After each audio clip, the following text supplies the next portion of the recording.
aprovar esse projeto e possamos também atender essas crianças ou dar sequência no atendimento que já está sendo feito agora, devidamente pactuado com a cidade de Vale Real com relação ao transporte escolar das crianças da escola Jacob Felipe Klein. Mas eu quero lembrar aos colegas, esse projeto nós estamos fazendo a votação, colegas, ele foi protocolado dia 12 de 9 de 2025, 12 de setembro do ano passado. O projeto do transporte escolar foi protocolado no dia 13 de outubro de 2025, exatamente 31 dias depois da protocolização do primeiro projeto. Ou seja, não está havendo uma preferência de colocar um projeto à frente do outro. Está na ordem. A diferença de 31 dias entre um projeto e outro. Nós estamos lidando com os fatos que vão se apresentando. Como eu já disse aos colegas, essa demanda já surge de outro tempo. Então a gente precisa ser justo aqui no que vai fazer a informação. Pode fazer oposição, pode ser independente, pode ser base do governo.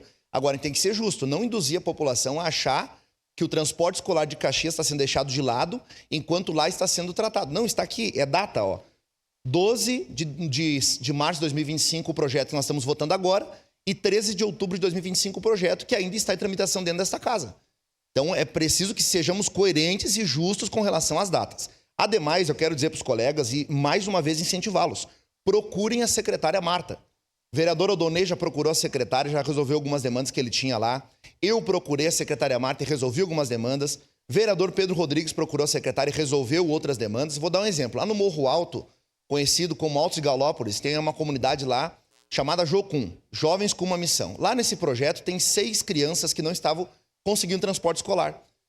Eles conseguiram pegar o ônibus a uns 2 quilômetros num ponto que eles chamam de lixão, que é onde tem um container lá onde as pessoas colocam o seu lixo. Uma estrada vicinal, de chão, com uma iluminação precária, etc, etc. Nós conversamos com a secretaria, fizemos uma reunião na última quinta-feira e ontem eu recebi a notícia da secretária de que estava resolvida a situação. Outras situações ainda estão sendo contempladas com base em um convênio que possivelmente vai ser encaminhado com o governo do Estado, para que o governo do Estado também faça a sua parte e transmita o recurso que é da sua competência para a nossa cidade. Obrigado. Então, agradecer e pedir aos colegas que votem favorável a esse pacto. Muito obrigado. Próximo vereador inscrito.